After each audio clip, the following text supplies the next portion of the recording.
नमस्कार बंधुगण, भलगपर एही पवित्र तथा रहस्यमय आध्यात्मिक मंच को आपण मानकु स्वागत।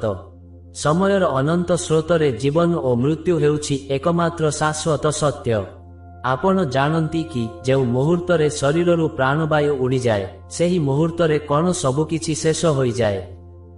काहींकि मृत्युर सेही शीतल आवरण परे मध्य आत्मा निज प्रियजन को छाड़ी जाई पारे नाही। कौन सेही कारण जहा पाई जने व्यक्तिर मृत्यु परे तांकर आत्मा दीर्घ 13 दिन पर्यंत निज घरर चारिपाखरे निज परिवार गहनरे एक अदृश्य रूपरे विचरण करिथाए। कौन सेही आत्मा आपणको कांदना शुणी पारे? कौन से आपणको किछि कहिबाकू चेष्टा करे? बंधुगण, आज आमे आपणको पाई नेई आसीछु एभली एक गभीर तथा रोमांचकर प्रसंग जहा आपणको चिंताधारा को संपूर्ण रूपे बदलाई देबो। ଏହା ହେଉଛି ମୃତ୍ୟୁ ପରର ସେହି ରହସ୍ୟମୟ 13 ଦିନର ଯାତ୍ରା। ଏକ ଏପରି ଯାତ୍ରା ଯେଉଁଠାରେ ମାୟାର ବନ୍ଧନ ଓ ଯମରାଜଙ୍କ ଶାସନ ମଧ୍ୟରେ ଏକ ସୂକ୍ଷ୍ମ ସଂଘର୍ଷ ଚାଲିଥାଏ। ଏହି ପ୍ରସଙ୍ଗଟି ଭାରତୀୟ ସନାତନ ସଂସ୍କୃତିର ଅତି ଗୂଢ଼ ଗ୍ରନ୍ଥ ଗରୁଡ଼ ପୁରାଣ ଉପରେ ପର୍ଯ୍ୟବସିତ। କଳ୍ପନା କରନ୍ତୁ ସେହି ଦୃଶ୍ୟର ଯେଉଁଠାରେ ସମଗ୍ର ବ୍ରହ୍ମାଣ୍ଡର ରକ୍ଷାକର୍ତ୍ତା ଭଗବାନ ଶ୍ରୀହରି ବିଷ୍ଣୁ ନିଜର ବାହନ ପକ୍ଷୀରାଜ ଗରୁଡ଼ଙ୍କୁ ସୃଷ୍ଟିର ସବୁଠାରୁ ବଡ଼ ସତ୍ୟ ବୁଝାଉଛନ୍ତି। ଯେତେବେଳେ ଗରୁଡ଼ଙ୍କ ମନରେ ମୃତ୍ୟୁକୁ ନେଇ ଭୟ ସୃଷ୍ଟି ହୋଇଛି, ସେତେବେଳେ ଭଗବାନ ନାରାୟଣ ଗୋଟିଏ ପରେ ଗୋଟିଏ ରହସ୍ୟର ପରଦା ଉଠାଉଛନ୍ତି। କାହିଁକି ଆତ୍ମା ଯମଦୂତଙ୍କ ସହ ଯାଇ ମଧ୍ୟ ପୁଣି ଥରେ ନିଜ ଘରକୁ ଫେରି ଆସେ? କାହିଁକି ସେହି 13 ଦିନର ପିଣ୍ଡଦାନ ଆତ୍ମା ପାଇଁ ଏତେ ଗୁରୁତ୍ୱପୂର୍ଣ୍ଣ? ଯଦି ସେହି ପିଣ୍ଡଦାନ ନ ମିଳେ ତେବେ ସେହି ଆତ୍ମାର ଦଶା କ'ଣ ହୁଏ? ଆଜିର ଏହି ଯାତ୍ରା କେବଳ ଏକ ପୌରାଣିକ କଥା ନୁହେଁ, ବରଂ ଏହା ଏକ ଏପରି ଅଧ୍ୟାୟ ଯେଉଁଠାରେ ଆମେ ଖୋଜିବା ମଣିଷ ଜୀବନର ଶେଷ ଠିକଣାକୁ। କାହିଁକି ଆମ ଶାସ୍ତ୍ରରେ 13 ଦିନର ଶୁଦ୍ଧିକ୍ରିୟାକୁ ଏତେ ପ୍ରାଧାନ୍ୟ ଦିଆଯାଇଛି? ଏହି ସମସ୍ତ ସନ୍ଦେହର ସମାଧାନ ପାଇଁ ଆମକୁ ଯିବାକୁ ହେବ ସେହି ଦିବ୍ୟ ବୈକୁଣ୍ଠ ଧାମକୁ, ଯେଉଁଠାରେ ସ୍ୱୟଂ ଶ୍ରୀହରି କହୁଛନ୍ତି ଏବଂ ଜିଜ୍ଞାସୁ ଗରୁଡ଼ ଶୁଣୁଛନ୍ତି। ତେବେ ଆସନ୍ତୁ ଅନ୍ତରର ସମସ୍ତ ଭକ୍ତି ଓ ଏକାଗ୍ରତା ସହ ଅନୁଭବ କରିବା ସେହି ମାର୍ମିକ କଥାବସ୍ତୁକୁ, ଯାହାର ପ୍ରତିଟି ପରଦା ଖୋଲିଲେ ଆପଣ ଜାଣିପାରିବେ ମୃତ୍ୟୁ ପରେ ଆତ୍ମାର ସେହି ରହସ୍ୟମୟ 13 ଦିନର କାହାଣୀ। କିନ୍ତୁ ମନେ ରଖନ୍ତୁ, ଏହି ଯାତ୍ରାର ଶେଷ ପର୍ଯ୍ୟାୟରେ ଏପରି ଏକ ସତ୍ୟ ଲୁଚି ରହିଛି ଯାହା ଶୁଣିବା ପରେ ଆପଣଙ୍କ ଆଖିରୁ ଲୁହ ଝରି ଆସିବ। ଆରମ୍ଭ କରିବା ଆଜିର ସେହି ବିଶେଷ ପ୍ରସଙ୍ଗ, 13 ଦିନ ପର୍ଯ୍ୟନ୍ତ ଆତ୍ମାର ସେହି ରହସ୍ୟମୟ ଯାତ୍ରା। ବନ୍ଧୁଗଣ, କଥା ସେହି ସମୟର ଯେତେବେଳେ ସମଗ୍ର ସୃଷ୍ଟି ଏକ ଅପୂର୍ବ ଶାନ୍ତିରେ ମଗ୍ନ ଥିଲା। କ୍ଷୀର ସମୁଦ୍ରର ଅନନ୍ତ ଶଯ୍ୟାରେ ପ୍ରଭୁ ଶ୍ରୀମନ୍ ନାରାୟଣ ବିରାଜମାନ କରିଥିଲେ। ମାତା ଲକ୍ଷ୍ମୀ ପ୍ରଭୁଙ୍କ ପାଦ ସେବା କରୁଥିବା ବେଳେ ପକ୍ଷୀରାଜ ଗରୁଡ଼ ପ୍ରଭୁଙ୍କ ସମ୍ମୁଖରେ କୃତାଞ୍ଜଳି ପୁଟରେ ଦଣ୍ଡାୟମାନ ଥିଲେ। କିନ୍ତୁ ଆଜି ଗରୁଡ଼ଙ୍କ ମନରେ ଏକ ଅଜ୍ଞାତ ଆତଙ୍କ ଓ ଗଭୀର ସଂଶୟ ଖେଳି ବୁଲୁଥିଲା। ସେ ମର୍ତ୍ତ୍ୟ ମଣ୍ଡଳରେ ଜୀବମାନଙ୍କର କ୍ରନ୍ଦନ ଓ ମୃତ୍ୟୁ ପରର ବିକଳ ଦୃଶ୍ୟ ଦେଖି ବିଚଳିତ ହୋଇପଡ଼ିଥିଲେ। ଗରୁଡ଼ ଧୀରେ ପ୍ରଣାମ କରି ପଚାରିଲେ, ହେ ଜଗତର ନାଥ, ହେ ଦୀନବାନ୍ଧବ, ଆପଣ ତ ସର୍ବଜ୍ଞ। ଆପଣଙ୍କ ଇଚ୍ଛାରେ ହିଁ ସୃଷ୍ଟିର ପ୍ରତିଟି ପତ୍ର ହଲେ। କିନ୍ତୁ ପ୍ରଭୁ, ମୁଁ ଏକ ବିଷମ ଦ୍ୱନ୍ଦ୍ୱରେ ପଡ଼ିଛି। ମୁଁ ଦେଖୁଛି ମର୍ତ୍ତ୍ୟଲୋକରେ ମନୁଷ୍ୟ ଜୀବନ ସାରା ମାୟାର ବନ୍ଧନରେ ବାନ୍ଧି ହୋଇ ରହେ। କିନ୍ତୁ ଯେତେବେଳେ ମୃତ୍ୟୁର କରାଳ ଶକ୍ତି ତାକୁ ସ୍ପର୍ଶ କରେ, ସେତେବେଳେ ତାର ଅବସ୍ଥା କ'ଣ ହୁଏ? ବିଶେଷ କରି ମୋର ଗୋଟିଏ ପ୍ରଶ୍ନ ପ୍ରଭୁ, ଶରୀର ତ୍ୟାଗ କରିବା ପରେ ଆତ୍ମା କ'ଣ ସେହି କ୍ଷଣି ଆପଣଙ୍କ ପାଖକୁ ବା ଯମପୁରକୁ ଚାଲିଯାଏ? ମୁଁ ଶୁଣିଛି ଯେ ଆତ୍ମା ମୃତ୍ୟୁ ପରେ ବି କିଛି ଦିନ ନିଜ ଘର ପାଖରେ ରହେ। ଏହା କ'ଣ ସତ୍ୟ? ଯଦି ସତ୍ୟ, ତେବେ ସେହି ଅଦୃଶ୍ୟ ଆତ୍ମା ନିଜ ପରିବାରକୁ ଦେଖି କ'ଣ ଅନୁଭବ କରେ? ଗରୁଡ଼ଙ୍କର ଏହି କରୁଣ ପ୍ରଶ୍ନ ଶୁଣି ପ୍ରଭୁ ଶ୍ରୀହରିଙ୍କ ମୁଖମଣ୍ଡଳରେ ଏକ ଗମ୍ଭୀର ହସ ଖେଳିଗଲା। ସେ କହିଲେ, ହେ ପକ୍ଷୀରାଜ, ତୁମେ ସମଗ୍ର ମାନବ ଜାତିର କଲ୍ୟାଣ ପାଇଁ ଅତି ଗୂଢ଼ ପ୍ରଶ୍ନ କରିଛ। ଶୁଣ, ମୃତ୍ୟୁ ହେଉଛି କେବଳ ଏକ ବସ୍ତ୍ର ପରିବର୍ତ୍ତନ। ଶ୍ରୀମଦ୍ ଭଗବଦ୍ ଗୀତାରେ ମୁଁ କହିଛି, ବାସାଂସି ଜୀର୍ଣ୍ଣାନି ଯଥା ବିହାୟ ନବାନି ଗୃହ୍ଣାତି ନରୋପରାଣୀ ତଥା ଶରୀରାଣୀ ବିହାୟ ଜୀର୍ଣ୍ଣା ନ୍ୟନ୍ୟାନି ସନ୍ୟାତି ନବାନି ଦେହି। ଅର୍ଥାତ୍ ଯେପରି ମନୁଷ୍ୟ ପୁରୁଣା ବସ୍ତ୍ର ତ୍ୟାଗ କରି ନୂଆ ବସ୍ତ୍ର ଧାରଣ କରେ, ଆତ୍ମା ମଧ୍ୟ ସେହିପରି ଜୀର୍ଣ୍ଣ ଶରୀର ତ୍ୟାଗ କରି ନୂତନ ଶରୀର ଧାରଣ କରେ। କିନ୍ତୁ ଗରୁଡ଼, ଏହି ପ୍ରକ୍ରିୟା ଏତେ ସହଜ ନୁହେଁ। ଯେତେବେଳେ ପ୍ରାଣୀର ଅନ୍ତିମ ସମୟ ଆସେ ସେତେବେଳେ ତାର ସମସ୍ତ ଇନ୍ଦ୍ରିୟ ଶିଥିଳ ହୋଇଯାଏ। ସେ କିଛି କହିବାକୁ ଚାହେଁ କିନ୍ତୁ କଣ୍ଠରୁ ସ୍ୱର ବାହାରେ ନାହିଁ।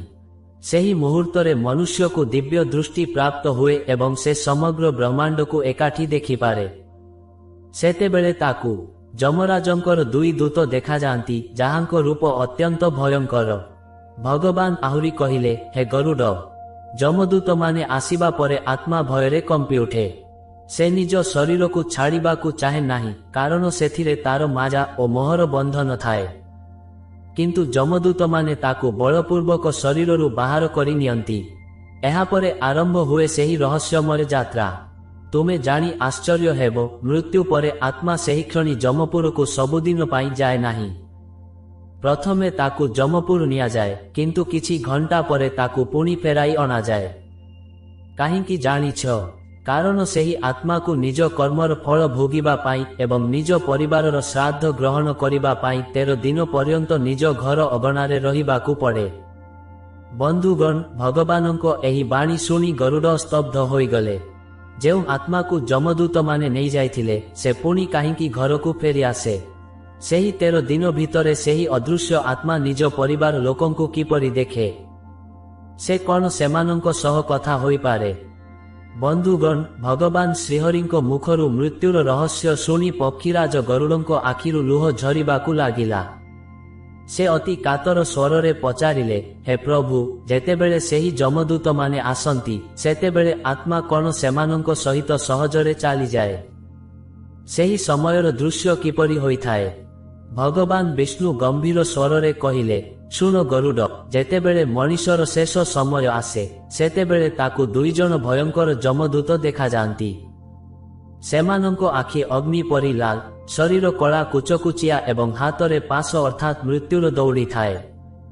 ସେହି ଦୃଶ୍ୟ ଦେଖି ପାପୀ ଆତ୍ମା ଭୟରେ ମଳମୂତ୍ର ତ୍ୟାଗ କରିଦିଏ। ଯମଦୂତମାନେ ସେହି ଅଙ୍ଗୁଷ୍ଠ ପ୍ରମାଣର ଆତ୍ମାକୁ ବଳପୂର୍ବକ ଶରୀରରୁ ବାହାର କରି ଆଣନ୍ତି।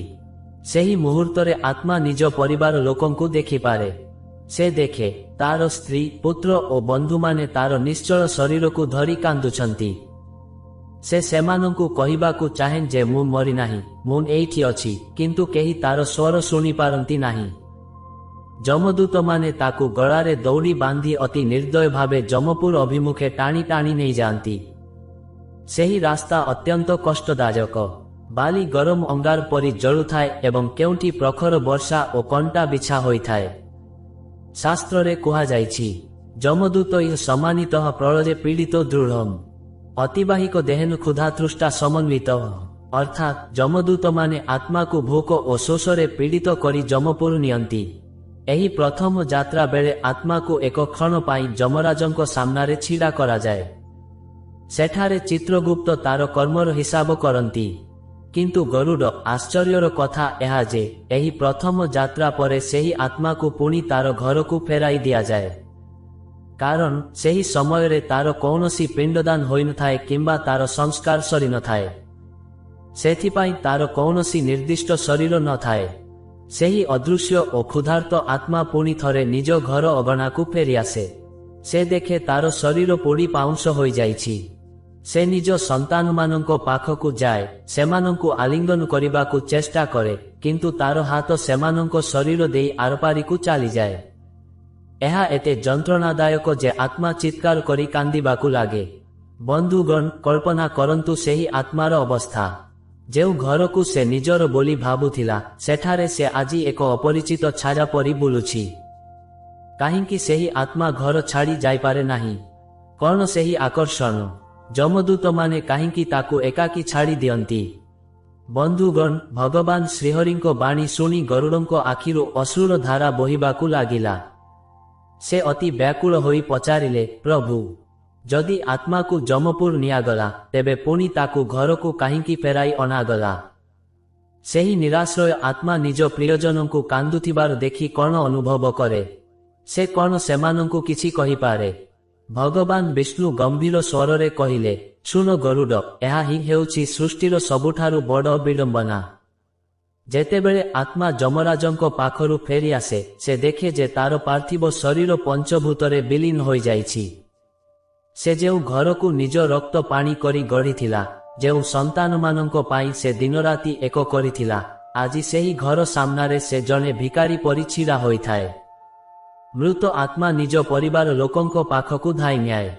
ସେ ନିଜ ପୁତ୍ରର ହାତ ଧରିବାକୁ ଚେଷ୍ଟା କରେ, ସ୍ତ୍ରୀର ଲୁହ ପୋଛିବାକୁ ଚେଷ୍ଟା କରେ, କିନ୍ତୁ ହାୟ, ସେ ଏକ ବାୟୁ ରୂପୀ ସୂକ୍ଷ୍ମ ଦେହରେ ଥିବାରୁ କାହାକୁ ସ୍ପର୍ଶ କରିପାରେ ନାହିଁ। ସେହି ସମୟରେ ଆତ୍ମା ଅତ୍ୟନ୍ତ କ୍ଷୁଧାର୍ତ ଓ ତୃଷାର୍ତ ଥାଏ। ସେ ଘରର ଚାରିପାଖରେ ବୁଲି ବୁଲି ଅତି କରୁଣ ଭାବେ ଚିତ୍କାର କରେ, କିନ୍ତୁ ମନୁଷ୍ୟର କାନ ସେହି ଦିବ୍ୟ ଧ୍ୱନି ଶୁଣିବାକୁ ସମର୍ଥ ନୁହେଁ। ଶାସ୍ତ୍ରରେ କୁହାଯାଇଛି, କୃତ୍ୱା ଶୌଚଂ ତତଃ ସର୍ବେ ସ୍ନାତ୍ୱା ସନ୍ତର୍ପ୍ୟ ଚୋଦକମ୍ ଗୃହଂ ଗତ୍ୱା ଚ ଭୁଞ୍ଜନ୍ତି ପକ୍ଷା ଶୌଚଂ ସମାଶ୍ରିତାଃ। ଅର୍ଥାତ୍ ସେହି 13 ଦିନ ପର୍ଯ୍ୟନ୍ତ ଆତ୍ମା ନିଜ ଘର ଆକାଶରେ ଘୂରି ବୁଲୁଥାଏ। ତାକୁ ଲାଗେ ଯେମିତି ସେ ଏକ ସ୍ୱପ୍ନ ଦେଖୁଛି। ସେ ଭାବେ, ମୁଁ ତ ଏଇଠି ଅଛି, ମୁଁ କେଉଁଆଡ଼େ ଯାଏ ନାହିଁ। କିନ୍ତୁ ଯେତେବେଳେ ସେ ଦେଖେ ଯେ ତା ପାଇଁ ରନ୍ଧା ହୋଇଥିବା ଭୋଜନ ତାକୁ ମିଳୁନାହିଁ କିମ୍ବା କେହି ତାକୁ ସମ୍ବୋଧନ କରୁନାହାନ୍ତି, ସେତେବେଳେ ତାର ମୋହ ଭାଙ୍ଗିବାକୁ ଆରମ୍ଭ କରେ। ହେ ଗରୁଡ଼, ସେହି 13 ଦିନ ମଧ୍ୟରେ ପରିବାର ଲୋକେ ଯେଉଁ ପିଣ୍ଡଦାନ ଓ ଶ୍ରାଦ୍ଧ କର୍ମ କରନ୍ତି, ତାହା ହିଁ ଆତ୍ମାର ଏକମାତ୍ର ଆହାର। ଯେମିତି ଜଣେ ଯାତ୍ରୀକୁ ଦୂର ବାଟ ଯିବା ପାଇଁ ପାଥେୟ ବା ଖାଦ୍ୟର ଆବଶ୍ୟକତା ପଡ଼େ, ସେହିପରି ପରଲୋକର ଦୀର୍ଘ ଯାତ୍ରା ପାଇଁ ଆତ୍ମାକୁ ଏହି 13 ଦିନର ଶ୍ରାଦ୍ଧ କର୍ମ ଶକ୍ତି ପ୍ରଦାନ କରେ। ଯଦି ସେହି ଘରେ ବିଧି ଅନୁସାରେ ଦାନଧର୍ମ ନ ହୁଏ, ତେବେ ସେହି କ୍ଷୁଧାର୍ତ ଆତ୍ମା ନିଜ ପରିବାରକୁ ଅଭିଶାପ ଦେଇ ଯମପୁରକୁ ଫେରିଯାଏ। ବନ୍ଧୁଗଣ, କଳ୍ପନା କରନ୍ତୁ ସେହି ଅଦୃଶ୍ୟ ଆତ୍ମାର ବ୍ୟାକୁଳତା। ସେ ନିଜ ସାମ୍ନାରେ ନିଜର ଶ୍ରାଦ୍ଧ ଦେଖୁଛି, ନିଜ ନାମରେ ହେଉଥିବା ମନ୍ତ୍ର ପାଠ ଶୁଣୁଛି। କିନ୍ତୁ ସେହି 13 ଦିନ ପରେ ତା ସହିତ କ'ଣ ଘଟେ? କାହିଁକି 13 ଦିନ ହିଁ ରହିବାକୁ ପଡ଼େ? ତାହାଠାରୁ ଅଧିକ ବା କମ୍ କାହିଁକି ନୁହେଁ? ବନ୍ଧୁଗଣ, ଭଗବାନ ଶ୍ରୀହରିଙ୍କ ଗମ୍ଭୀର ବାଣୀ ବୈକୁଣ୍ଠର ବାୟୁମଣ୍ଡଳକୁ ଏକ ଅଜ୍ଞାତ ଶୀତଳତାରେ ଭରି ଦେଉଥିଲା। ପକ୍ଷୀରାଜ ଗରୁଡ଼ ଏବେ ଅତ୍ୟନ୍ତ ଏକାଗ୍ରତାର ସହ ଶୁଣୁଥିଲେ। ଭଗବାନ କହିଲେ, ହେ ଗରୁଡ଼, ଏବେ ଶୁଣ ସେହି ରହସ୍ୟ ଯାହା ପାଇଁ ମନୁଷ୍ୟ ଜନ୍ମରେ ପୁତ୍ରର ଆବଶ୍ୟକତା ପଡ଼େ। ଯେତେବେଳେ ଆତ୍ମା ଶରୀର ଛାଡ଼େ, ସେତେବେଳେ ସେ ନିରାଲମ୍ବ ଅର୍ଥାତ୍ ଆଧାରହୀନ ହୋଇଯାଏ। ସେ ଏକ ବାୟୁ ପରି ହୋଇଥାଏ, ଯାହାର କୌଣସି ନିର୍ଦ୍ଦିଷ୍ଟ ଆକାର ନଥାଏ। ଏହି ସମୟରେ ତାକୁ ପ୍ରେତ ବୋଲି କୁହାଯାଏ। ଗରୁଡ଼ ବିସ୍ମିତ ହୋଇ ପଚାରିଲେ, ପ୍ରଭୁ, ଆପଣ କହିଲେ ଯେ ଆତ୍ମା ପୁଣି ଘରକୁ ଫେରିଆସେ, କିନ୍ତୁ ସେହି ଅଦୃଶ୍ୟ ଆତ୍ମା କ'ଣ ଖାଇ ବଞ୍ଚେ? ଆଉ 13 ଦିନ ପରେ ତାକୁ ପୁଣି ଯମପୁର ଯିବା ପାଇଁ ଶକ୍ତି କେଉଁଠାରୁ ମିଳେ? ଜଗତର ନାଥ ଶ୍ରୀ ବିଷ୍ଣୁ କହିଲେ, ହେ ଗରୁଡ଼, ଏଥିପାଇଁ ହିଁ ଶାସ୍ତ୍ରରେ 10 ଗାତ୍ର ବା 10 ଦିନର ପିଣ୍ଡଦାନର ବିଧାନ ରହିଛି। ଯେତେବେଳେ ପରିବାର ଲୋକେ ପ୍ରତିଦିନ ପିଣ୍ଡଦାନ କରନ୍ତି, ସେହି ପିଣ୍ଡରୁ ମିଳୁଥିବା ତତ୍ତ୍ୱରେ ଆତ୍ମାର ଏକ ନୂତନ ସୂକ୍ଷ୍ମ ଶରୀର ଗଢ଼ିବାକୁ ଆରମ୍ଭ କରେ। ଶାସ୍ତ୍ର କହେ, ପ୍ରଥମେ ପିଣ୍ଡଦାନେନ ମୂର୍ଦ୍ଧାନଂ ଜାୟତେ ତଥା ଚକ୍ଷୁଃ ଶ୍ରୋତ୍ରେ ନାସିକା च ଦ୍ୱିତୀୟେନ च ଜାୟତେ। ଅର୍ଥାତ୍ ପ୍ରଥମ ଦିନର ପିଣ୍ଡଦାନରେ ସେହି ସୂକ୍ଷ୍ମ ଶରୀରର ମସ୍ତକ ଗଢ଼ି ହୁଏ। ଦ୍ୱିତୀୟ ଦିନରେ ଚକ୍ଷୁ, କାନ ଓ ନାସିକା ସୃଷ୍ଟି ହୁଏ। ତୃତୀୟ ଦିନରେ ଗଳା ଓ କନ୍ଧ। ଏହିପରି ଭାବେ 10ମ ଦିନର ପିଣ୍ଡଦାନ ସରିବା ବେଳକୁ ଆତ୍ମାର ଏକ ସମ୍ପୂର୍ଣ୍ଣ ଅତିବାହିକ ଶରୀର ପ୍ରସ୍ତୁତ ହୋଇଯାଏ। ଏହି ଶରୀର ମାଧ୍ୟମରେ ହିଁ ସେ ପରଲୋକର ଯନ୍ତ୍ରଣା ବା ସୁଖକୁ ଅନୁଭବ କରିପାରେ। ବନ୍ଧୁଗଣ, ବିଚାର କରନ୍ତୁ, ଯେଉଁ ସନ୍ତାନମାନଙ୍କୁ ଆତ୍ମା ମାୟାର ବଶବର୍ତ୍ତୀ ହୋଇ ଅତ୍ୟନ୍ତ ଭଲ ପାଉଥିଲା, ସେମାନଙ୍କ ହାତରୁ ମିଳୁଥିବା ପିଣ୍ଡ ହିଁ ତାର ଶେଷ ସାହାରା ହୁଏ। ସେହି 10 ଦିନ ପର୍ଯ୍ୟନ୍ତ ଆତ୍ମା ନିଜ ଘରର ଦ୍ୱାର ପାଖରେ, ଗଛ ଉପରେ କିମ୍ବା ଶ୍ମଶାନ ପାଖରେ ଅପେକ୍ଷା କରି ରହିଥାଏ। ସେ ଅନ୍ୟ କାହାର ଘରକୁ ଯାଇପାରେ ନାହିଁ। ସେ ଦେଖେ କେମିତି ତା ପାଇଁ ଶୋକ ପାଳନ କରାଯାଉଛି। କିନ୍ତୁ ସବୁଠାରୁ କଷ୍ଟକର କଥା ହେଉଛି, ଯଦି କାହାର ପୁତ୍ର ନଥାଏ କିମ୍ବା କେହି ପିଣ୍ଡଦାନ କରନ୍ତି ନାହିଁ, ତେବେ ସେହି ଆତ୍ମାର ସୂକ୍ଷ୍ମ ଶରୀର ଗଢ଼ି ହୋଇପାରେ ନାହିଁ। ସେହି ନିରାଶ୍ରୟ ଆତ୍ମା ଶୂନ୍ୟରେ ହାହାକାର କରି ବୁଲେ ଏବଂ ଅନ୍ତହୀନ କଷ୍ଟ ଭୋଗେ। ଭଗବାନ ପୁଣି କହିଲେ, ଗରୁଡ଼, 10 ଦିନ ପର୍ଯ୍ୟନ୍ତ ଶରୀର ଗଢ଼ିବା ପରେ ଏକଦା ଏବଂ ଦ୍ୱାଦଶ ଦିନରେ ଆତ୍ମା ତୃପ୍ତିରେ ଭୋଜନ କରେ। ଏବଂ ଶେଷରେ ଆସେ ସେହି ତ୍ରୟୋଦଶ ଦିନ, ଯାହାକୁ ତ୍ରୟୋଦଶୀ କୁହାଯାଏ। ଏହି ଦିନ ଆତ୍ମାର ନିଜ ଘର ସହ ସମସ୍ତ ସମ୍ପର୍କ ସବୁଦିନ ପାଇଁ ଛିନ୍ନ ହୋଇଯାଏ। ସେହି ଦିନ ହିଁ ନିଶ୍ଚିତ ହୁଏ ଯେ ଆତ୍ମା ସ୍ୱର୍ଗକୁ ଯିବ ନା ନର୍କର କଠୋର ଦଣ୍ଡ ଭୋଗିବ। ବନ୍ଧୁଗଣ, ଭଗବାନ ଶ୍ରୀହରିଙ୍କ ବାଣୀ ଶୁଣି ପକ୍ଷୀରାଜ ଗରୁଡ଼ଙ୍କ ହୃଦୟ ବିଦୀର୍ଣ୍ଣ ହୋଇଯାଉଥିଲା। ସେ ଅତି ଆକୁଳ ଭାବେ ପଚାରିଲେ, ହେ ପ୍ରଭୁ, 12 ଦିନ ପର୍ଯ୍ୟନ୍ତ ଆତ୍ମା ନିଜ ପରିବାର ସହ ରହିବା ପରେ ସେହି ତ୍ରୟୋଦଶ ଦିନରେ ଏମିତି କ'ଣ ଘଟେ ଯେ ସେ ନିଜ ଘରକୁ ସବୁଦିନ ପାଇଁ ତ୍ୟାଗ କରେ? ସେହି ସମୟର ଦୃଶ୍ୟ କିପରି ହୋଇଥାଏ? ଭଗବାନ ବିଷ୍ଣୁ ଗମ୍ଭୀର ହୋଇ କହିଲେ, ଶୁଣ ଗରୁଡ଼, ତ୍ରୟୋଦଶ ଦିନଟି ହେଉଛି ଆତ୍ମା ପାଇଁ ସବୁଠାରୁ ନିର୍ଣ୍ଣାୟକ ସମୟ। ଏହି ଦିନ ହିଁ ନିଶ୍ଚିତ ହୁଏ ଯେ ଆତ୍ମାର ମୋହ ଭଙ୍ଗ ହେବାର ସମୟ ଆସିଯାଇଛି। ସେହିଦିନ ଘରର ଅଗଣାରେ ଯେତେବେଳେ ଶେଷ ଶ୍ରାଦ୍ଧ କର୍ମ ସମ୍ପନ୍ନ ହୁଏ, ସେହି ଅଦୃଶ୍ୟ ଆତ୍ମା ସେଠାରେ ଉପସ୍ଥିତ ଥାଏ। ସେ ଦେଖେ, ତା ପାଇଁ ସଜା ହୋଇଥିବା ବିଛଣା, ବସ୍ତ୍ର ଏବଂ ଖାଦ୍ୟ ଦାନ କରାଯାଉଛି। ତାକୁ ଲାଗେ ଯେମିତି ସେ ଏବେ ସବୁକିଛି ଠାରୁ ଅଲଗା ହୋଇଯାଇଛି। ଠିକ୍ ସେହି ସମୟରେ ଯେଉଁ ଯମଦୂତମାନେ ତାକୁ ଘର ପାଖରେ ଛାଡ଼ି ଦେଇ ଯାଇଥିଲେ, ସେମାନେ ପୁଣି ଥରେ ଆବିର୍ଭାବ ହୁଅନ୍ତି। ସେମାନଙ୍କ ହାତରେ ସେହି କରାଳ ପାଶ ଥାଏ। ଯମଦୂତମାନେ ଆସି ଆତ୍ମାକୁ କୁହନ୍ତି, ଚାଲ ହେ ଜୀବ, ତୋର ମୋହର ସମୟ ଶେଷ ହୋଇଛି। ଏବେ ତୋତେ ତୋର କର୍ମର ଫଳ ଭୋଗିବା ପାଇଁ ଯମପୁରର ଦୀର୍ଘ ଯାତ୍ରା କରିବାକୁ ପଡ଼ିବ। ଶାସ୍ତ୍ରରେ ବର୍ଣ୍ଣନା କରାଯାଇଛି, ତ୍ରୟୋଦଶେନି ଯମଦୂତ ଇହ ସମାନିତୋତିବାହିକ ବଦ୍ଧ୍ୱା ଗଲେ ଚ ପାଶେନ ନିୟତେ ଯମମାର୍ଗତ। ଅର୍ଥାତ୍ ତ୍ରୟୋଦଶ ଦିନରେ ଯମଦୂତମାନେ ଆତ୍ମାକୁ ଗଳାରେ ଦଉଡ଼ି ବାନ୍ଧି ସେହି ଘରୁ ଟାଣି ଟାଣି ନେଇଯାଆନ୍ତି। ବନ୍ଧୁଗଣ, କଳ୍ପନା କରନ୍ତୁ ସେହି କରୁଣ ଦୃଶ୍ୟ। ଆତ୍ମା ନିଜ ପରିବାରକୁ ଶେଷ ଥର ପାଇଁ ଚାହୁଁଥାଏ। ସେ ଘରର କାନ୍ଥକୁ ଧରିବାକୁ ଚେଷ୍ଟା କରେ, ସନ୍ତାନମାନଙ୍କୁ ଚିତ୍କାର କରି ଡାକେ, କିନ୍ତୁ ଯମଦୂତମାନେ ଅତି ନିର୍ଦ୍ଦୟ ଭାବେ ତାକୁ ପ୍ରହାର କରି ଆଗକୁ ବଢ଼ନ୍ତି। ଆତ୍ମା ପଛକୁ ଚାହିଁ ଚାହିଁ କାନ୍ଦିବାକୁ ଲାଗେ। ସେ ଦେଖେ, ତା ପଛରେ ତାର ଘର ଧୀରେ ଧୀରେ ଛୋଟ ଦେଖାଯାଉଛି। ଯେଉଁ ସ୍ତ୍ରୀ ଓ ସନ୍ତାନମାନଙ୍କୁ ସେ କେବେ ଛାଡ଼ି ରହିପାରୁନଥିଲା, ସେମାନେ ଆଜି ତାର ଦୃଷ୍ଟିରୁ ସବୁଦିନ ପାଇଁ ଦୂରେଇ ଯାଉଛନ୍ତି। ଏହି ତ୍ରୟୋଦଶ ଦିନର ବିଦାୟ ପରେ ଆତ୍ମା ଜାଣିପାରେ ଯେ ଏହି ସଂସାରରେ କେହି କାହାର ନୁହେଁ। ସେ ଦେଖେ, ଘରର ଲୋକମାନେ ଧୀରେ ଧୀରେ ନିଜ ଜୀବନର ସ୍ୱାଭାବିକ କାମକୁ ଫେରିଯାଉଛନ୍ତି, କିନ୍ତୁ ତା ପାଇଁ ଆରମ୍ଭ ହେଉଛି ଏକ ବର୍ଷ ବ୍ୟାପୀ ଭୟଙ୍କର ଯାତ୍ରା। ଭଗବାନ ପୁଣି କହିଲେ, ହେ ଗରୁଡ଼, ଏହି ତ୍ରୟୋଦଶ ଦିନ ପରେ ଆତ୍ମାକୁ 8000 ଯୋଜନ ଦୂର ପଥ ଅତିକ୍ରମ କରିବାକୁ ପଡ଼ିଥାଏ। ସେହି ରାସ୍ତାରେ 16ଟି ପୁର ବା ସହର ପଡ଼େ। ସେହି ଦୁର୍ଗମ ପଥରେ ଆତ୍ମାକୁ କେବଳ ସେହି ଦାନ ଓ ପୁଣ୍ୟ ହିଁ ରକ୍ଷା କରେ, ଯାହା ତାର ପରିବାର ଲୋକେ 13 ଦିନ ଭିତରେ କରିଥାନ୍ତି। ବନ୍ଧୁଗଣ, ଭଗବାନ ଶ୍ରୀହରିଙ୍କ ବର୍ଣ୍ଣନା ଶୁଣି ପକ୍ଷୀରାଜ ଗରୁଡ଼ ଶିହରିତ ହୋଇଉଠିଲେ।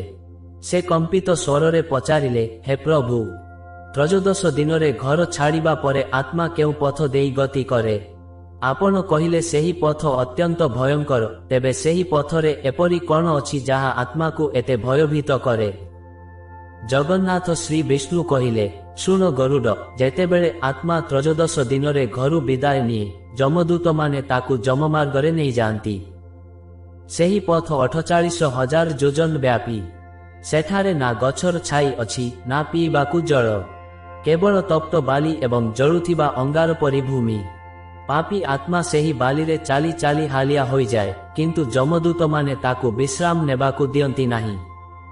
କିନ୍ତୁ ଗରୁଡ଼, ସବୁଠାରୁ ଭୟଙ୍କର ହେଉଛି ସେହି ପଥ ମଝିରେ ଥିବା ବୈତରଣୀ ନଦୀ। ଯେଉଁମାନେ ଜୀବନରେ ପୁଣ୍ୟ କରିନାହାନ୍ତି, ସେମାନଙ୍କ ପାଇଁ ଏହି ନଦୀ ଏକ ସାକ୍ଷାତ ନର୍କ ପରି। ଶାସ୍ତ୍ରରେ ଏହି ନଦୀର ବର୍ଣ୍ଣନା ଏପରି କରାଯାଇଛି, ଶୋଣିତୌଘାନ୍ ମହାଘୋରାନ୍ ପୁୟମୂତ୍ର ପ୍ରବାହିଣୀ ଅସ୍ଥିଶୈଳାନ୍ ମାଂସପଙ୍କାନ୍ ଦୁସ୍ତରାନ୍ ପାପିନାନ୍ ବିଭୋ। ଅର୍ଥାତ୍ ଏହି ନଦୀ ଜଳରେ ନୁହେଁ, ବରଂ ରକ୍ତ, ପୂଜ, ମୂତ୍ର ଏବଂ ମାଂସରେ ଭରି ରହିଥାଏ। ଏହାର ଦୁର୍ଗନ୍ଧ ଏତେ ପ୍ରଖର ଯେ ଆତ୍ମା ମୂର୍ଚ୍ଛା ହୋଇଯାଏ। ନଦୀ ଭିତରେ ଭୟଙ୍କର କୁମ୍ଭୀର, ସର୍ପ ଏବଂ ମାଂସାହାରୀ ପକ୍ଷୀମାନେ ଥାନ୍ତି, ଯେଉଁମାନେ ଆତ୍ମାର ସୂକ୍ଷ୍ମ ଶରୀରକୁ ଝୁଣି ଝୁଣି ଖାଆନ୍ତି। ଯେତେବେଳେ ପାପୀ ଆତ୍ମା ଏହି ନଦୀକୁ ଦେଖେ, ସେ ଭୟରେ ଚିତ୍କାର କରେ। ଭଗବାନ ପୁଣି କହିଲେ, ଗରୁଡ଼, ଏହି ସମୟରେ କେବଳ ସେହି ବ୍ୟକ୍ତି ହିଁ ରକ୍ଷା ପାଏ, ଯିଏ ନିଜ ଜୀବନକାଳ ମଧ୍ୟରେ କିମ୍ବା ତାଙ୍କ ମୃତ୍ୟୁ ପରେ ପରିବାର ଲୋକେ ବୈତରଣୀ ଗୋଦାନ କରିଥାନ୍ତି। ଯଦି ଗୋଦାନ କରାଯାଇଥାଏ, ତେବେ ସେହି ଗାଈ ସେଠାରେ ଆବିର୍ଭାବ ହୁଏ ଏବଂ ଆତ୍ମା ସେହି ଗାଈର ଲାଙ୍ଗୁଳ ଧରି ଅତି ସହଜରେ ସେହି ରକ୍ତ ନଦୀ ପାର ହୋଇଯାଏ। କିନ୍ତୁ ଯେଉଁମାନେ ଜୀବନ ସାରା କେବଳ ପାପ କରିଥାନ୍ତି, ଯମଦୂତମାନେ ସେମାନଙ୍କୁ କେଶରେ ଧରି ସେହି ନଦୀ ଭିତରକୁ ଫିଙ୍ଗି ଦିଅନ୍ତି। ଆତ୍ମା ସେହି ଦୁର୍ଗନ୍ଧମୟ ରକ୍ତ ଭିତରେ ବୁଡ଼ି ରୁନ୍ଧି ହୋଇ କାନ୍ଦେ। ବନ୍ଧୁଗଣ, ବିଚାର କରନ୍ତୁ, ଯେଉଁ ଶରୀର ଓ ଧନ ପାଇଁ ଆମେ ପାପ କରୁଛେ, ତାହା ସେହି ନଦୀ ପାର କରାଇବାରେ କୌଣସି ସାହାଯ୍ୟ କରେ ନାହିଁ। କେବଳ 13 ଦିନର ସେହି ଦିବ୍ୟ କର୍ମ ଓ ଆପଣଙ୍କ ପୁଣ୍ୟ ହିଁ ସେଠାରେ ସାହାରା ହୁଏ। ବନ୍ଧୁଗଣ, ଭଗବାନ ଶ୍ରୀହରିଙ୍କ ମୁଖରୁ ବୈତରଣୀ ନଦୀର ସେହି ଭୟଙ୍କର ବର୍ଣ୍ଣନା ଶୁଣି ଗରୁଡ଼ଙ୍କ ଶରୀର ଥରିବାକୁ ଲାଗିଲା। ସେ ଅତ୍ୟନ୍ତ ଭୟଭୀତ ହୋଇ ପଚାରିଲେ, ହେ ପ୍ରଭୁ, ବୈତରଣୀ ପାର ହେବା ପରେ ଆତ୍ମା କଣ ଶେଷରେ ଯମପୁରରେ ପହଞ୍ଚେ? ସେଠାରେ କଣ ସ୍ୱୟଂ ଧର୍ମରାଜ ଯମରାଜ ତାକୁ ଦଣ୍ଡ ଦିଅନ୍ତି? ଚିତ୍ରଗୁପ୍ତ କିପରି ଜଣେ ମନୁଷ୍ୟର ଗୁପ୍ତ କର୍ମକୁ ଜାଣିପାରନ୍ତି? ଜଗତର ନାଥ ଶ୍ରୀ ବିଷ୍ଣୁ କହିଲେ, ଶୁଣ ଗରୁଡ଼, ଯେତେବେଳେ ଆତ୍ମା ସେହି ଦୁର୍ଗମ ପଥ ଓ ବୈତରଣୀ ନଦୀ ଅତିକ୍ରମ କରି ଯମପୁରର ମୁଖ୍ୟ ଦ୍ୱାରରେ ପହଞ୍ଚେ, ସେଠାରେ ଦେଖାଯାଏ ଏକ ବିଶାଳକାୟ ଓ ପ୍ରାଚୀର ବେଷ୍ଟିତ ନଗରୀ। ଏହାକୁ ସୈନ୍ୟମଣିପୁରୀ ବୋଲି କୁହାଯାଏ। ଯମପୁରର 4ଟି ଦ୍ୱାର ଅଛି। ପୁଣ୍ୟାତ୍ମାମାନେ ପୂର୍ବ, ପଶ୍ଚିମ ଓ ଉତ୍ତର ଦ୍ୱାର ଦେଇ ପ୍ରବେଶ କରନ୍ତି, କିନ୍ତୁ ପାପୀମାନଙ୍କୁ ଦକ୍ଷିଣ ଦ୍ୱାର ଦେଇ ନିଆଯାଏ, ଯାହା ଅତ୍ୟନ୍ତ ଅନ୍ଧକାରମୟ। ସେଠାରେ ପହଞ୍ଚିବା ପରେ ଆତ୍ମାକୁ ସାକ୍ଷାତ ଧର୍ମରାଜ ଚିତ୍ରଗୁପ୍ତଙ୍କ ସମ୍ମୁଖରେ ଉପସ୍ଥିତ କରାଯାଏ। ଚିତ୍ରଗୁପ୍ତ ହେଉଛନ୍ତି ସେହି ଦିବ୍ୟ ଶକ୍ତି, ଯିଏ ମନୁଷ୍ୟର ପ୍ରତିଟି ଶ୍ୱାସ ଓ ପ୍ରତିଟି ଚିନ୍ତାଧାରାର ହିସାବ ରଖନ୍ତି। ଶାସ୍ତ୍ରରେ କୁହାଯାଇଛି, ଚିତ୍ରଗୁପ୍ତ ସମାଲୋକ୍ୟ ତସ୍ୟ ପାପଂ ଚ ପୁଣ୍ୟକମ୍ ଧର୍ମରାଜାୟ କଥରେ ୟଜ୍ଜେନ ସୁକୃତଂ କୃତମ୍। ଅର୍ଥାତ୍ ଚିତ୍ରଗୁପ୍ତ ସେହି ଆତ୍ମାକୁ ଚାହିଁବା ମାତ୍ରେ ତାର ସମଗ୍ର ଜୀବନର ଇତିହାସ ଏକ ଦର୍ପଣ ପରି ସ୍ପଷ୍ଟ ହୋଇଯାଏ। ଆତ୍ମା ଚକିତ ହୋଇଯାଏ ଯେ ଯେଉଁ ପାପ କଥା ସେ ଜୀବନରେ କାହାକୁ କହିନଥିଲା, ଯାହା ସେ ଅନ୍ଧକାର ରାତିରେ ଗୋପନରେ କରିଥିଲା, ଚିତ୍ରଗୁପ୍ତଙ୍କ ପାଖରେ ତାହାର ସମ୍ପୂର୍ଣ୍ଣ ପ୍ରମାଣ ଅଛି। ଚିତ୍ରଗୁପ୍ତ ଯମରାଜଙ୍କୁ କୁହନ୍ତି, ହେ ପ୍ରଭୁ, ଏହି ଜୀବ ପୃଥିବୀରେ ଥିବା ସମୟରେ କେତେବେଳେ ମାୟାବଶତଃ ପାପ କରିଛି ଏବଂ କେତେବେଳେ ଭକ୍ତିରେ ପୁଣ୍ୟ କରିଛି। ଭଗବାନ ପୁଣି କହିଲେ, ହେ ଗରୁଡ଼, ସେହି ସମୟରେ ସୂର୍ଯ୍ୟ, ଚନ୍ଦ୍ର, ବାୟୁ, ଅଗ୍ନି ଏବଂ ଆକାଶ ମଧ୍ୟ ଆତ୍ମାର କର୍ମର ସାକ୍ଷ୍ୟ ଦିଅନ୍ତି। ଆତ୍ମା ସେଠାରେ କୌଣସି ମିଥ୍ୟା କହିପାରେ ନାହିଁ। ଯଦି ଜୀବନକାଳ ମଧ୍ୟରେ ସେ କୌଣସି ପଶୁ ହତ୍ୟା, ପରସ୍ତ୍ରୀ ହରଣ କିମ୍ବା ବ୍ରାହ୍ମଣ ବା ଗୁରୁଙ୍କ ଅପମାନ କରିଥାଏ, ତେବେ ଯମରାଜ କ୍ରୋଧିତ ହୋଇ ତାକୁ ଭୟଙ୍କର ନର୍କରେ ନିକ୍ଷେପ କରିବାକୁ ଆଦେଶ ଦିଅନ୍ତି। ବନ୍ଧୁଗଣ, ବିଚାର କରନ୍ତୁ, ଯେଉଁ କର୍ମକୁ ଆମେ ଆଜି ହେୟଜ୍ଞାନ କରୁଛେ, ତାହା ଯମପୁରରେ ଆମର ଭାଗ୍ୟ ନିର୍ଦ୍ଧାରଣ କରେ। କିନ୍ତୁ ଗୋଟିଏ ପ୍ରଶ୍ନ ଆସେ, ଯଦି ପରିବାର ଲୋକେ 13 ଦିନ ଶ୍ରାଦ୍ଧ କରିଥାନ୍ତି, ତେବେ କଣ ତାହା ପାପୀର ଦଣ୍ଡକୁ କମ୍ କରିପାରେ? କଣ ଆତ୍ମାକୁ ପୁଣି ଥରେ ନୂଆ ଜନ୍ମ ମିଳେ? ବନ୍ଧୁଗଣ, ଭଗବାନ ଶ୍ରୀହରିଙ୍କ ବାଣୀ ଶୁଣି ଗରୁଡ଼ଙ୍କ ହୃଦୟ ଭୟରେ ଶୁଖିଗଲା। ସେ ଅତି କାତର ସ୍ୱରରେ ପଚାରିଲେ, ହେ ପ୍ରଭୁ, ଯେଉଁମାନେ ସଂସାରରେ କେବଳ ପାପ କରିଥାନ୍ତି, ଯମରାଜ ସେମାନଙ୍କୁ କିପରି ଦଣ୍ଡ ଦିଅନ୍ତି? କଣ ସତରେ ନର୍କର ଅସ୍ତିତ୍ୱ ଅଛି? ସେଠାରେ ଆତ୍ମାକୁ କିପରି ଯନ୍ତ୍ରଣା ଦିଆଯାଏ? ଭଗବାନ ବିଷ୍ଣୁ ଗମ୍ଭୀର ହୋଇ କହିଲେ, ଶୁଣ ଗରୁଡ଼, ଯେତେବେଳେ ଚିତ୍ରଗୁପ୍ତ ପାପୀର ହିସାବ ଶୁଣାନ୍ତି, ସେତେବେଳେ ଯମରାଜ ନିଜର କ୍ରୋଧିତ ରୂପ ଧାରଣ କରନ୍ତି। ଯମରାଜଙ୍କ ଆଦେଶରେ ଯମଦୂତମାନେ ସେହି ଆତ୍ମାକୁ ବିଭିନ୍ନ ନର୍କକୁ ନେଇଯାଆନ୍ତି। ଗରୁଡ଼ ପୁରାଣରେ ଏପରି 28 ପ୍ରକାରର ଭୟଙ୍କର ନର୍କର ବର୍ଣ୍ଣନା କରାଯାଇଛି, ଯାହା ଶୁଣିଲେ ମନୁଷ୍ୟର ମସ୍ତିଷ୍କ କାମ କରିବା ବନ୍ଦ କରିଦେବ। ପାପର ପ୍ରକାର ଅନୁସାରେ ଦଣ୍ଡ ମଧ୍ୟ ଭିନ୍ନ ଭିନ୍ନ ହୋଇଥାଏ। ଭଗବାନ କହିଲେ, ଯେ ଚୌରୟନ୍ତି ରତ୍ନାନି ସ୍ୱର୍ଣ୍ଣଂ ବା ମାନବାଧମା ତାଂଶ୍ଚୈବ କୁଟ୍ସାଳମଲ୍ୟାନ୍ ଯମଦୂତାଃ ପ୍ରହାରୟନ୍ତି। ଅର୍ଥାତ୍ ଯେଉଁମାନେ ଅନ୍ୟର ଧନ ବା ସୁନା ଚୋରି କରନ୍ତି, ସେମାନଙ୍କୁ ଶାଳମଲି ନାମକ ନର୍କକୁ ନିଆଯାଏ। ସେଠାରେ କଣ୍ଟାଯୁକ୍ତ ଏକ ବିଶାଳ ଗଛ ଥାଏ, ଯେଉଁଥିରେ ଆତ୍ମାକୁ ବାନ୍ଧି ଅତି ନିର୍ଦ୍ଦୟ ଭାବେ ପିଟାଯାଏ। ଠିକ୍ ସେହିପରି ଯେଉଁମାନେ ମିଥ୍ୟା ସାକ୍ଷ୍ୟ ଦିଅନ୍ତି, ସେମାନଙ୍କୁ ରୌରବ ନର୍କରେ ପକାଯାଏ, ଯେଉଁଠାରେ ଭୟଙ୍କର ସର୍ପମାନେ ତାଙ୍କ ଶରୀରକୁ ଦଂଶନ କରନ୍ତି। ହେ ଗରୁଡ଼, ଯେଉଁମାନେ ନିର୍ଦ୍ଦୋଷ ପ୍ରାଣୀଙ୍କୁ ହତ୍ୟା କରି ନିଜର ଉଦର ପୂରଣ କରନ୍ତି, ସେମାନଙ୍କୁ ତତଲା ତେଲ କଡ଼େଇରେ ପକାଯାଏ। ଆତ୍ମା ସେଠାରେ ଜଳିଯାଏ, କିନ୍ତୁ ମରେ ନାହିଁ। ସେ ସେହି ଯନ୍ତ୍ରଣାରେ ଚିତ୍କାର କରେ, କିନ୍ତୁ ସେଠାରେ ଦୟା ଦେଖାଇବାକୁ କେହି ନଥାନ୍ତି। ଯମଦୂତମାନେ ଆତ୍ମାର ଜିଭ କାଟି ଦିଅନ୍ତି, ଶରୀରକୁ କରତରେ କାଟି ଦିଅନ୍ତି, କିନ୍ତୁ ପୁଣ୍ୟାଭାବରୁ ସେହି ସୂକ୍ଷ୍ମ ଶରୀର ପୁଣି ଥରେ ଯୋଡ଼ି ହୋଇଯାଏ ଏବଂ ଦଣ୍ଡ ପୁଣି ଆରମ୍ଭ ହୁଏ। ବନ୍ଧୁଗଣ, ଭଗବାନଙ୍କ ଏହି ବର୍ଣ୍ଣନା ଆମକୁ ଚେତାଇ ଦିଏ ଯେ ଆମେ ଏଠାରେ ଯାହା କରୁଛେ, ତାହା କେବଳ ଏଠାରେ ଶେଷ ହୁଏ ନାହିଁ। ଭଗବାନ କହିଲେ, ଗରୁଡ଼, ଯେଉଁମାନେ ନିଜର ମାତାପିତା କିମ୍ବା ଗୁରୁଙ୍କୁ ଅବମାନନା କରନ୍ତି ସେମାନଙ୍କୁ ଅନ୍ଧକାରମୟ ଅନ୍ଧତାମିଶ୍ରମ ନର୍କରେ ସଢ଼ିବାକୁ ପଡ଼େ। ସେମାନେ ସେଠାରେ ଭୋକ ଓ ଶୋଷରେ ଏପରି ବ୍ୟାକୁଳ ହୁଅନ୍ତି ଯେ ସେମାନଙ୍କୁ ନିଜର ରକ୍ତ ଓ ମଳମୂତ୍ର ପିଇବାକୁ ପଡ଼େ। ଏହି ଯନ୍ତ୍ରଣା ହଜାର ହଜାର ବର୍ଷ ଧରି ଚାଲିଥାଏ। ଏହି କଥା ଶୁଣି ଗରୁଡ଼ କାନ୍ଦି କାନ୍ଦି ପ୍ରଭୁଙ୍କ ପାଦତଳେ ପଡ଼ିଗଲେ। ସେ ପଚାରିଲେ, ପ୍ରଭୁ, ତେବେ କ'ଣ ମନୁଷ୍ୟ ପାଇଁ କୌଣସି ଆଶା ନାହିଁ? କିପରି ସେ ଏହି ଭୟଙ୍କର ଦଣ୍ଡରୁ ମୁକ୍ତି ପାଇବ? ବନ୍ଧୁଗଣ, ନର୍କର ସେହି ଭୟଙ୍କର ବର୍ଣ୍ଣନା ଶୁଣି ଗରୁଡ଼ଙ୍କ ହୃଦୟ କମ୍ପିତ ହେଉଥିଲା।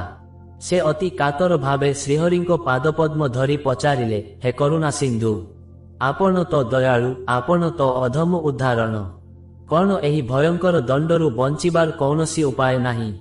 କେଉଁ କର୍ମ କଲେ ଜଣେ ସାଧାରଣ ମନୁଷ୍ୟ ମୃତ୍ୟୁ ପରେ ଯମଦୂତଙ୍କ ପ୍ରହାରରୁ ରକ୍ଷା ପାଇପାରିବ? କ'ଣ ସେହି 13 ଦିନର କର୍ମ ସତରେ ଏତେ ଶକ୍ତିଶାଳୀ? ଭଗବାନ ବିଷ୍ଣୁ ଅତ୍ୟନ୍ତ ମମତାର ସହ ଗରୁଡ଼ଙ୍କୁ ଚାହିଁ କହିଲେ, ଶୁଣ ପକ୍ଷୀରାଜ, ମୁଁ ଯେପରି କଠୋର ଶାସକ ସେହିପରି ପରମ ପିତା ମଧ୍ୟ। ମନୁଷ୍ୟ ପାଇଁ ମୁକ୍ତିର ଦ୍ୱାର ସର୍ବଦା ଖୋଲା ଥାଏ। ଯଦି ଜଣେ ବ୍ୟକ୍ତି ନିଜ ଜୀବନକାଳ ମଧ୍ୟରେ ଜାଣିତ ହେଉ ବା ଅଜାଣତରେ ହେଉ ସାମାନ୍ୟ ପୁଣ୍ୟ କରିଥାଏ କିମ୍ବା ଶେଷ ମୁହୂର୍ତ୍ତରେ ମୋର ନାମ ସ୍ମରଣ କରେ, ତେବେ ଯମଦୂତମାନେ ତାକୁ ସ୍ପର୍ଶ କରିବାକୁ ଭୟ କରନ୍ତି। ଶାସ୍ତ୍ରରେ କୁହାଯାଇଛି, ସ୍ମୃତେ ସକଳ କଲ୍ୟାଣଂ ଭାଜନଂ ଯତ୍ର ଜାୟତେ ପୁରୁଷଂ ତମଜଂ ନିତ୍ୟଂ ବ୍ରଜାମି ଶରଣଂ ହରିଂ। ଅର୍ଥାତ୍ ଯିଏ ସର୍ବଦା ହରି ନାମ ସ୍ମରଣ କରେ ତାର ସମସ୍ତ କଲ୍ୟାଣ ହୁଏ। କିନ୍ତୁ ଗରୁଡ଼, ମୃତ୍ୟୁ ପରେ ଆତ୍ମା ପାଇଁ ସବୁଠାରୁ ବଡ଼ କବଚ ହେଉଛି ତାର ପରିବାରର 13 ଦିନର ନିଷ୍ଠା। ଯେତେବେଳେ ଜଣେ ପୁତ୍ର ନିଜ ପିତା ବା ମାତାଙ୍କ ପାଇଁ ଶୁଦ୍ଧ ପୂତ ମନରେ ଦାନ ପୁଣ୍ୟ କରେ, ବ୍ରାହ୍ମଣ ଭୋଜନ କରାଏ ଏବଂ ଶାସ୍ତ୍ର ପାଠ କରାଏ, ସେହି ପୁଣ୍ୟର ଅଂଶ ସୂକ୍ଷ୍ମ ରୂପରେ ଯମପୁରରେ ପହଞ୍ଚେ। ସେହି ପୁଣ୍ୟ ବଳରେ ଆତ୍ମାକୁ ଯମରାଜଙ୍କ କଠୋର ଦଣ୍ଡରୁ ମୁକ୍ତି ମିଳେ। ଯଦି ପରିବାର ଲୋକେ ଗରୁଡ଼ ପୁରାଣ ଶ୍ରବଣ କରନ୍ତି, ତେବେ ସେହି ଜ୍ଞାନର ଆଲୋକରେ ଆତ୍ମାର ସମସ୍ତ ପାପ ଧୋଇ ହୋଇଯାଏ। ସେହି 13 ଦିନର ପିଣ୍ଡଦାନ ଆତ୍ମା ପାଇଁ କେବଳ ଖାଦ୍ୟ ନୁହେଁ, ତାହା ହେଉଛି ଯମଲୋକର ଦୀର୍ଘ ଯାତ୍ରା ପାଇଁ ଏକ ପାସ୍ ବା ଅନୁମତି ପତ୍ର। ଯେଉଁମାନଙ୍କ ପାଇଁ ଶ୍ରଦ୍ଧାର ସହ ଶ୍ରାଦ୍ଧ କରାଯାଏ, ସେମାନେ ନର୍କକୁ ନଯାଇ ସିଧାସଳଖ ପିତୃଲୋକକୁ ଯାଆନ୍ତି ଏବଂ ସେଠାରେ ସୁଖ ଭୋଗ କରନ୍ତି। ଭଗବାନ ପୁଣି କହିଲେ, ହେ ଗରୁଡ଼, ଏହି ସଂସାରରେ ଦାନ ହିଁ ଶ୍ରେଷ୍ଠ ଧର୍ମ। ଭୂଦାନ, ଗୋଦାନ, ଜଳଦାନ ଓ ଅନ୍ନଦାନ, ଏହି 4ଟି କର୍ମ ଆତ୍ମାକୁ ବୈତରଣୀ ପାର କରାଇବାରେ ସାହାଯ୍ୟ କରେ। ଯେଉଁ ଘରେ 13 ଦିନ ପର୍ଯ୍ୟନ୍ତ ନିରନ୍ତର ନାମ ସଂକୀର୍ତ୍ତନ ହୁଏ, ସେହି ଘରର ଆତ୍ମା ଅତ୍ୟନ୍ତ ପ୍ରସନ୍ନ ହୋଇ ନିଜ ବଂଶକୁ ଆଶୀର୍ବାଦ ଦେଇ ବିଦାୟ ନିଏ। ସେଥିପାଇଁ ମନୁଷ୍ୟ ଜନ୍ମରେ ସୁପୁତ୍ରର ମହତ୍ତ୍ୱ ଅଧିକ, କାରଣ ସେ ନିଜର ଶ୍ରଦ୍ଧା ବଳରେ ପିତୃପୁରୁଷଙ୍କୁ ନର୍କରୁ ଉଦ୍ଧାର କରିପାରେ। ଭଗବାନଙ୍କ ଏହି ବାଣୀ ଆମକୁ ଶିକ୍ଷା ଦିଏ ଯେ ଆମର ଗୋଟିଏ ଛୋଟ ପୁଣ୍ୟ କାମ ମଧ୍ୟ ମୃତ୍ୟୁ ପରେ ଆମର ଶ୍ରେଷ୍ଠ ବନ୍ଧୁ ହୋଇପାରେ। ବନ୍ଧୁଗଣ, ଭଗବାନ ଶ୍ରୀହରିଙ୍କ ମୁଖରୁ ମୁକ୍ତିର ମାର୍ଗ ଶୁଣି ପକ୍ଷୀରାଜ ଗରୁଡ଼ଙ୍କ ମନ ଶାନ୍ତ ହେଲା, କିନ୍ତୁ ଜିଜ୍ଞାସା ଏବେ ବିଶେଷ ହୋଇନଥିଲା। ସେ ଅତି ବିନୀତ ଭାବେ ପଚାରିଲେ, ହେ ପ୍ରଭୁ, ଆତ୍ମା ଯେତେବେଳେ ଯମପୁରରେ ନିଜର ଦଣ୍ଡ ଭୋଗ କରିସାରେ କିମ୍ବା ପୁଣ୍ୟର ଫଳ ପାଇସାରେ, ତାପରେ ତାର କ'ଣ ହୁଏ? ସେ କ'ଣ ସବୁଦିନ ପାଇଁ ସେଇଠି ରହିଯାଏ, ନା ତାକୁ ପୁଣି ଥରେ ଏହି ମର୍ତ୍ତ୍ୟ ମଣ୍ଡଳକୁ ଫେରିବାକୁ ପଡ଼େ? କିପରି ଏକ ଆତ୍ମା ନୂତନ ଶରୀର ଧାରଣ କରେ? ଜଗତର ନାଥ ଶ୍ରୀ ବିଷ୍ଣୁ ଗମ୍ଭୀର ସ୍ୱରରେ କହିଲେ, ହେ ଗରୁଡ଼, ଏହି ସଂସାର ହେଉଛି ଏକ ବିଶାଳ ଚକ୍ର, ଯାହାକୁ ଭବଚକ୍ର କୁହାଯାଏ। ଆତ୍ମା କେବେ ମରେ ନାହିଁ, ସେ କେବଳ ନିଜର ଆଧାର ବଦଳାଏ। ଯେତେବେଳେ ଆତ୍ମା ନିଜର କର୍ମଫଳ ଅନୁସାରେ ନିର୍ଦ୍ଦିଷ୍ଟ ସମୟ ପର୍ଯ୍ୟନ୍ତ ନର୍କର ଯନ୍ତ୍ରଣା କିମ୍ବା ସ୍ୱର୍ଗର ସୁଖ ଭୋଗ କରିସାରେ, ସେତେବେଳେ ତାର ପୁନର୍ଜନ୍ମର ପ୍ରକ୍ରିୟା ଆରମ୍ଭ ହୁଏ। ଶାସ୍ତ୍ରରେ ବର୍ଣ୍ଣନା କରାଯାଇଛି, କର୍ମଣା ଜାୟତେ ଜନ୍ତୁଃ କର୍ମଣୈବ ବିଲୀୟତେ, ସୁଖଂ ଦୁଃଖଂ ଭୟଂ ଶୋକଂ କର୍ମଣୈବାଭିପଦ୍ୟତେ। ଅର୍ଥାତ୍ ପ୍ରାଣୀ ନିଜ କର୍ମ ଦ୍ୱାରା ଜନ୍ମ ନିଏ ଏବଂ କର୍ମ ଦ୍ୱାରା ହିଁ ବିଲୀନ ହୁଏ। ସୁଖ, ଦୁଃଖ, ଭୟ ଓ ଶୋକ ଏସବୁ କେବଳ କର୍ମର ହିଁ ପରିଣାମ। ଭଗବାନ ଆହୁରି କହିଲେ, ଗରୁଡ଼, ଯେଉଁ ଆତ୍ମା ପୁଣି ଧରାପୃଷ୍ଠକୁ ଫେରେ, ସେ ବାୟୁ ମାଧ୍ୟମରେ ଔଷଧି ବା ଅନ୍ନ ଭିତରେ ପ୍ରବେଶ କରେ। ସେହି ଅନ୍ନ ଯେତେବେଳେ ପୁରୁଷର ଶରୀରରେ ପ୍ରବେଶ କରେ, ତାହା ବୀର୍ଯ୍ୟ ରୂପ ଧାରଣ କରେ ଏବଂ ପରେ ମାତୃଗର୍ଭରେ ସ୍ଥାନ ପାଏ। ମାତୃଗର୍ଭରେ ସେହି 9 ମାସର ଯାତ୍ରା ମଧ୍ୟ ଅତ୍ୟନ୍ତ କଷ୍ଟଦାୟକ। ସେଠାରେ ଆତ୍ମାକୁ ନିଜର ପୂର୍ବ ଜନ୍ମର ସମସ୍ତ କଥା ମନେ ପଡ଼େ। ସେ ଗର୍ଭର ଅନ୍ଧକାର ଭିତରେ ବ୍ୟାକୁଳ ହୋଇ ମୋତେ ପ୍ରାର୍ଥନା କରେ, ହେ ପ୍ରଭୁ, ଏଥର ମୋତେ ଏହି ନର୍କରୁ ରକ୍ଷା କର, ମୁଁ ବାହାରକୁ ଯାଇ କେବଳ ତୁମର ଭକ୍ତି କରିବି। କିନ୍ତୁ ହେ ପକ୍ଷୀରାଜ, ଯେମିତି ସେହି ଶିଶୁ ଜନ୍ମ ନିଏ, ମୋର ମାୟା ତାକୁ ପୁଣି ଘେରିଯାଏ ଏବଂ ସେ ସବୁକିଛି ଭୁଲିଯାଇ ପୁଣି ମୋର ତୋର ସଂସାରରେ ହଜିଯାଏ। ଭଗବାନ ପୁଣି କହିଲେ, ଯେଉଁମାନେ ପାପର ମାତ୍ରା ଅଧିକ କରିଥାନ୍ତି ସେମାନଙ୍କୁ ପୁଣି ମନୁଷ୍ୟ ଜନ୍ମ ମିଳେ ନାହିଁ। ସେମାନେ ନିଜ କର୍ମ ଅନୁସାରେ ପଶୁ, ପକ୍ଷୀ, କୀଟପତଙ୍ଗ କିମ୍ବା ଗଛଲତା ଯୋନିରେ ଜନ୍ମ ନିଅନ୍ତି। କିନ୍ତୁ ଯେଉଁମାନେ 13 ଦିନର ଶୁଦ୍ଧିକ୍ରିୟା ପରେ ନିଜ ପରିବାରର ପୁଣ୍ୟ ବଳରେ ପବିତ୍ର ହୋଇଥାନ୍ତି ସେମାନଙ୍କୁ କୌଣସି ଉତ୍ତମ କୂଳରେ ଜନ୍ମ ମିଳେ, ଯେଉଁଠାରେ ସେମାନେ ପୁଣି ଥରେ ମୋକ୍ଷ ପ୍ରାପ୍ତି ପାଇଁ ସାଧନା କରିପାରନ୍ତି। ଏହା ହିଁ ହେଉଛି ସୃଷ୍ଟିର ଅନନ୍ତ ରହସ୍ୟ। ବନ୍ଧୁଗଣ, ଆମେ ଆଜି ଯେଉଁ ଜୀବନ ବଞ୍ଚୁଛେ ତାହା ହୁଏତ ଆମର ପୂର୍ବ କର୍ମର ଫଳ, କିନ୍ତୁ ଆମର ଆଗାମୀ ଯାତ୍ରା ଆଜିର କର୍ମ ଉପରେ ନିର୍ଭର କରେ। ବନ୍ଧୁଗଣ, ଏପର୍ଯ୍ୟନ୍ତ ଆମେ ପକ୍ଷୀରାଜ ଗରୁଡ଼ ଏବଂ ଭଗବାନ ଶ୍ରୀହରିଙ୍କ ଦିବ୍ୟ ଆଲୋଚନା ମାଧ୍ୟମରେ ମୃତ୍ୟୁ ପରର ଯନ୍ତ୍ରଣାଦାୟକ ଯାତ୍ରା ବିଷୟରେ ଜାଣିଲେ। କିନ୍ତୁ ଏବେ ସମୟ ଆସିଛି ସେହି ସବୁ ସନ୍ଦେହକୁ ଦୂର କରିବାର ଯାହା ଆପଣଙ୍କ ମନକୁ ଆନ୍ଦୋଳିତ କରୁଥିବ। ଆସନ୍ତୁ ସମ୍ପୂର୍ଣ୍ଣ ପ୍ରସଙ୍ଗର ସାରମର୍ମକୁ ପ୍ରାଞ୍ଜଳ ଭାବେ ବୁଝିବା। ଆତ୍ମା କାହିଁକି 13 ଦିନ ଘର ପାଖରେ ରହେ? ମୃତ୍ୟୁ ପରେ ଆତ୍ମା ତୁରନ୍ତ ଅନ୍ୟ ଲୋକକୁ ଯାଇପାରେ ନାହିଁ, କାରଣ ତାର ପାର୍ଥିବ ଶରୀର ନଷ୍ଟ ହୋଇଯାଇଥିଲେ ମଧ୍ୟ ସେ ନିଜର ମୋହର ବନ୍ଧନରୁ ମୁକ୍ତ ହୋଇନଥାଏ। ଗରୁଡ଼ ପୁରାଣ ଅନୁସାରେ ଆତ୍ମାକୁ ଯମଦୂତମାନେ ପ୍ରଥମେ ଯମପୁର ନେଇ କର୍ମର ଝଲକ ଦେଖାନ୍ତି, କିନ୍ତୁ ତାକୁ ପୁଣି ଥରେ ଫେରାଇ ଦିଆଯାଏ। କାହିଁକି ଜାଣିଛନ୍ତି? କାରଣ ବିନା ଶରୀରରେ ଆତ୍ମା କୌଣସି ଫଳ ଭୋଗ କରିପାରେ ନାହିଁ। ସେହି 13 ଦିନର ଶୁଦ୍ଧିକ୍ରିୟା ମାଧ୍ୟମରେ ହିଁ ଆତ୍ମାର ସୂକ୍ଷ୍ମ ଶରୀର ଗଢ଼ି ହୋଇଥାଏ। 13 ଦିନର ଯାତ୍ରାର ରହସ୍ୟ। ଶାସ୍ତ୍ର ଅନୁସାରେ ପ୍ରଥମ 10 ଦିନର ପିଣ୍ଡଦାନ ଆତ୍ମାର ବିଭିନ୍ନ ଅଙ୍ଗ ପ୍ରତ୍ୟଙ୍ଗ ଗଠନ କରିବାରେ ସାହାଯ୍ୟ କରେ। ଏକାଦଶ ଏବଂ ଦ୍ୱାଦଶ ଦିନରେ ଆତ୍ମା ଶକ୍ତି ସଞ୍ଚୟ କରେ ଏବଂ ତ୍ରୟୋଦଶ ଦିନରେ ସେହି ଶରୀର ସମ୍ପୂର୍ଣ୍ଣ ହୁଏ। ସେଥିପାଇଁ ତ୍ରୟୋଦଶୀ ଦିନ ଆମେ ଶେଷ ଶ୍ରାଦ୍ଧ କରୁ, ଯାହାପରେ ଯମଦୂତମାନେ ଆତ୍ମାକୁ ସବୁଦିନ ପାଇଁ ଘରୁ ନେଇଯାଆନ୍ତି। ଯଦି ଏହି 13 ଦିନର ବିଧି ପାଳନ କରାଯାଏ ନାହିଁ, ତେବେ ଆତ୍ମା ନିରାଶ୍ରୟ ହୋଇ ଏହି ପୃଥିବୀରେ ପ୍ରେତ ହୋଇ ବୁଲିଥାଏ। ଆତ୍ମା କ'ଣ ସତରେ ପରିବାରକୁ ଦେଖିପାରେ? ହଁ ବନ୍ଧୁଗଣ, ଏହି 13 ଦିନ ପର୍ଯ୍ୟନ୍ତ ଆତ୍ମାର ସମସ୍ତ ସୂକ୍ଷ୍ମ ଇନ୍ଦ୍ରିୟ ଜୀବନ୍ତ ଥାଏ। ସେ ପରିବାରର କାନ୍ଦଣା ଶୁଣେ, ସେମାନଙ୍କ ଦୁଃଖ ଦେଖେ ଏବଂ ଅତ୍ୟନ୍ତ କ୍ଷୁଧାର୍ତ ହୋଇ ପିଣ୍ଡଦାନକୁ ଅପେକ୍ଷା କରେ। ଯେତେବେଳେ ପରିବାର ଲୋକେ ତାଙ୍କ ପାଇଁ ପ୍ରାର୍ଥନା କରନ୍ତି, ଆତ୍ମା ତୃପ୍ତି ଅନୁଭବ କରେ। ସାର କଥା ହେଲା, ମୃତ୍ୟୁ ପରେ ଆତ୍ମାର 13 ଦିନର ରହଣି ହେଉଛି ଜୀବନ ଓ ମରଣ ମଧ୍ୟରେ ଏକ ସଂକ୍ରମଣ କାଳ। ଏହା ଆମକୁ ଶିକ୍ଷା ଦିଏ ଯେ ଆମର କର୍ମ ଏବଂ ଆମ ପରିବାରର ଭକ୍ତି ହିଁ ଆମକୁ ପରଲୋକରେ ସାହାଯ୍ୟ କରେ। ସେଥିପାଇଁ ସନାତନ ଧର୍ମରେ 13 ଦିନର ଶୁଦ୍ଧିକ୍ରିୟା କେବଳ ଏକ ପରମ୍ପରା ନୁହେଁ, ବରଂ ଏକ ଗଭୀର ଆଧ୍ୟାତ୍ମିକ ବିଜ୍ଞାନ। ବନ୍ଧୁଗଣ, ଆଜିର ଏହି ଆଲୋଚନାରୁ ଆମେ ଏତିକି ବୁଝିଲେ ଯେ ଶରୀର ନଶ୍ୱର କିନ୍ତୁ ଆତ୍ମାର ଯାତ୍ରା ଅନନ୍ତ। ଆଜି ଆପଣଙ୍କ ମନର ସମସ୍ତ ସନ୍ଦେହ ଦୂର ହୋଇଥିବ ବୋଲି ଆମର ଆଶା। କିନ୍ତୁ ଏହି ଯାତ୍ରା ଏଠାରେ ଶେଷ ହେଉନାହିଁ। ବନ୍ଧୁଗଣ, ମୃତ୍ୟୁ ପରର ସେହି ରହସ୍ୟମୟ 13 ଦିନର ଯାତ୍ରା ଏବଂ ଗରୁଡ଼ ପୁରାଣର ସେହି ଦିବ୍ୟ ଶିକ୍ଷା ଆଜି ଆମ ଜୀବନର ଦୃଷ୍ଟିକୋଣକୁ ଏକ ନୂତନ ଦିଗ ଦେଇଛି। ଆମେ ଜାଣିଲେ ଯେ ଜୀବନ ଏବଂ ମୃତ୍ୟୁ ମଧ୍ୟରେ ଥିବା ସେହି ସୂକ୍ଷ୍ମ ରେଖାଟି କେତେ ଗୁରୁତ୍ୱପୂର୍ଣ୍ଣ ଏବଂ କିପରି ଆମର କର୍ମ ହିଁ ଆମର ଏକମାତ୍ର ଶେଷ ସାଥୀ ହୋଇ ରହିଥାଏ। ଭଲଗପର ଏହି ସ୍ୱତନ୍ତ୍ର ଉପସ୍ଥାପନା ଆପଣଙ୍କୁ କେମିତି ଲାଗିଲା? କ'ଣ ଆତ୍ମାର ସେହି 13 ଦିନର ରହସ୍ୟ ଆପଣଙ୍କ ହୃଦୟକୁ ଆନ୍ଦୋଳିତ କରିପାରିଲା? ଆମର ଶାସ୍ତ୍ର ଓ ପୁରାଣରେ ଲୁଚି ରହିଥିବା ଏହିଭଳି ଗୂଢ଼ ତତ୍ତ୍ୱଗୁଡ଼ିକୁ ଆପଣଙ୍କ ପାଖରେ ପହଞ୍ଚାଇବା ହିଁ ଆମର ମୁଖ୍ୟ ଲକ୍ଷ୍ୟ। ଯଦି ଆଜିର ଏହି ପ୍ରସଙ୍ଗ ଆପଣଙ୍କୁ ଶିକ୍ଷଣୀୟ ଏବଂ ହୃଦୟସ୍ପର୍ଶୀ ମନେ ହୋଇଥାଏ, ତେବେ ଏହାକୁ ନିଜ ପରିବାର ଓ ବନ୍ଧୁମାନଙ୍କ ସହ ନିଶ୍ଚୟ ସେୟାର କରନ୍ତୁ, ଯେପରି ପ୍ରତିଟି ବ୍ୟକ୍ତି ନିଜ ଜୀବନ ଓ ମୃତ୍ୟୁର ସତ୍ୟତା ବିଷୟରେ ଜାଣିପାରିବେ। ବନ୍ଧୁଗଣ, ଆପଣଙ୍କର ଗୋଟିଏ ଲାଇକ୍ ଆମ ପାଇଁ ପ୍ରେରଣାର ଉତ୍ସ ଓ ଆମକୁ ଏଭଳି ଆହୁରି ଅନେକ ରହସ୍ୟମୟ ଅଧ୍ୟାୟ ଖୋଜିବା ପାଇଁ ଶକ୍ତି ପ୍ରଦାନ କରିବ। ଏହାକୁ ଫଲୋ ପାଖରେ ଥିବା ଘଣ୍ଟି ଚିହ୍ନକୁ ଦବାନ୍ତୁ, ଯାହାଫଳରେ ଆମର ପ୍ରତିଟି ନୂଆ ଭିଡିଓ ଆପଣଙ୍କ ପାଖରେ ସର୍ବପ୍ରଥମେ ପହଞ୍ଚିପାରିବ। ଆପଣ ପରବର୍ତ୍ତୀ ସମୟରେ କେଉଁ ପୁରାଣ ବା କେଉଁ ରହସ୍ୟ ବିଷୟରେ ଜାଣିବାକୁ ଚାହୁଁଛନ୍ତି ତାହା ଆମକୁ କମେଣ୍ଟ କରି ନିଶ୍ଚିତ ଜଣାନ୍ତୁ।